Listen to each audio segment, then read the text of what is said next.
नमस्कार दोस्तों, जय माता दी, जय गुरु जी। कैसे हैं आप सब लोग? कैसा है मेरा यूट्यूब का परिवार?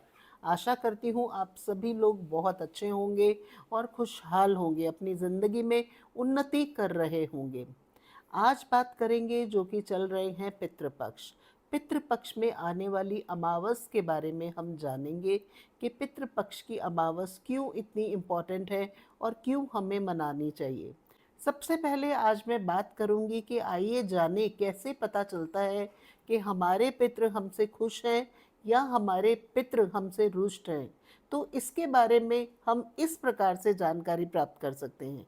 अगर आपका किसी भी समाज में मान सम्मान आपको नहीं मिल रहा, आपके काम नहीं बन रहे, आपके घर में आपके बच्चों की शादियां नहीं हो रही, बहुत साल हो गए घर में बच्चे नहीं हो रहे, बहुत उन्नति कर रहे हैं, बहुत तरक्की कर रहे हैं, लेकिन फिर भी खुशहाल नहीं है, आपका परिवार आगे नहीं बढ़ रहा, ग्रोथ नहीं कर पा रहा, कहीं ना कहीं आपकी सक्सेस रुक रही है, आपको बढ़ोतरी नहीं मिल पा रही, तो इन सब चीज़ों से आप जान सकते हैं कि आपके पितृ रुष्ट हैं।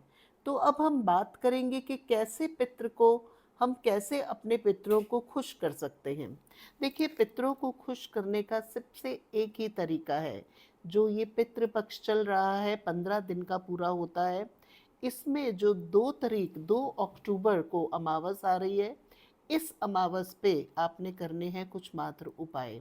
इन उपायों को करने से डेफिनेटली आपके पितृ जो हैं वो प्रसन्न होंगे और आपको नज़र आएगा कि आने वाले सालों में आपकी तरक्की भी होने लगी है और आपकी लाइफ की कुछ मुश्किलात जो बहुत लंबे समय से चल रही है उसका भी अंत हुआ है। बच्चे खुशहाल रहेंगे, लाइफ में प्रोग्रेस आनी शुरू होगी, आपके घर में तरक्की होनी शुरू हो जाएगी, पैसे भी सेव होने लगेंगे। इन्हीं बातों से आपको महसूस होगा कि अब हमारे पितृ जो हैं वो खुश हैं। तो देखिए, छोटी छोटी बातें होती हैं जिनका हमें खास ध्यान रखना चाहिए।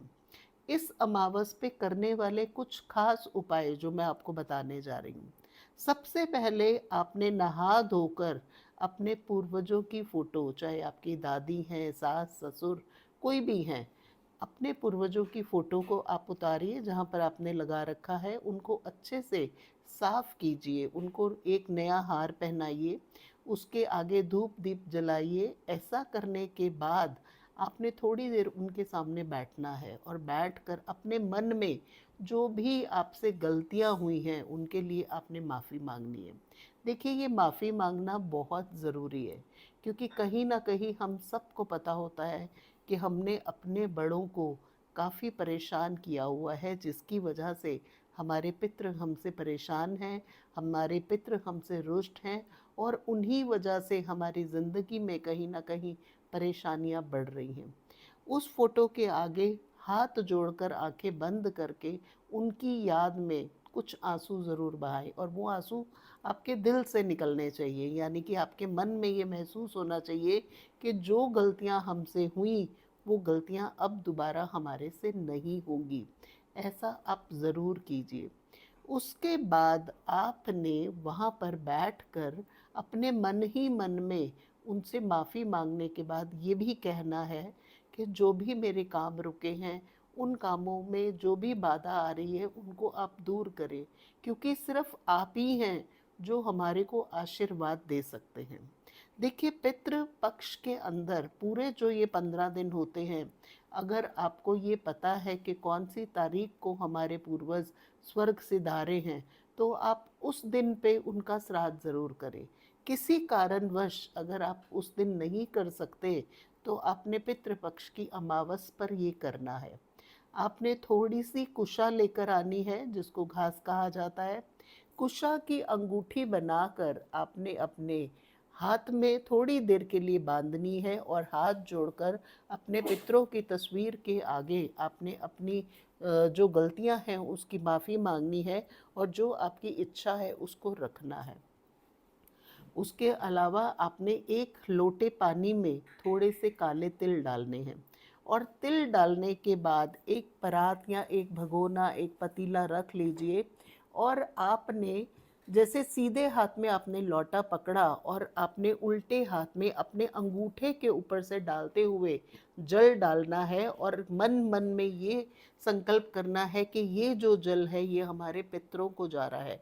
अंगूठे के माध्यम से वो जो जल है वो पतीले में गिरना चाहिए और इसके बाद आपने अपने मन ही मन में उनसे माफ़ी मांगते हुए जल अर्पित करना है।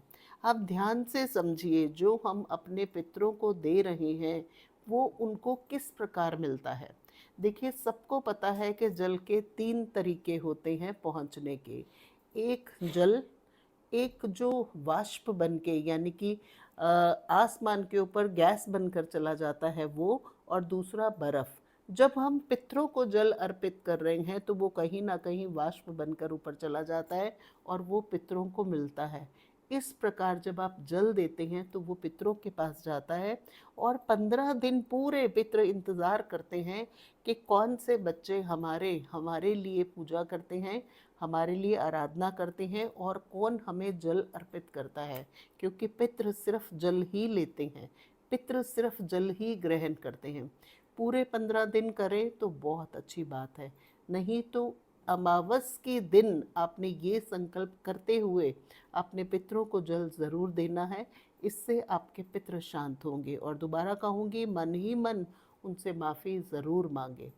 ऐसा करने से आपके पितृ शांत होंगे, जो पितृ आपके रुष्ट हैं वो भी बिल्कुल ठीक होंगे और आपको आशीर्वाद देकर जाएंगे। तो आशा करती हूँ आप सभी लोग, जिन लोगों को भी ये महसूस होता है कि हमारे पितृ रुष्ट है, या जो लोग चाहते हैं अपने पितरों का आशीर्वाद ज़्यादा से ज़्यादा प्राप्त करना, इस बार ये उपाय ज़रूर करेंगे और पितरों का आशीर्वाद ज़रूर प्राप्त करेंगे। तो चलिए, इसी के साथ आज का वीडियो हम ख़त्म करते हैं। अगली वीडियो में मैं आप सभी लोगों के लिए कुछ नए उपाय लेकर आऊँगी, कुछ नई बातों के साथ आपके साथ दोबारा जुड़ूंगी। तब तक के लिए जय माता दी, जय गुरु जी।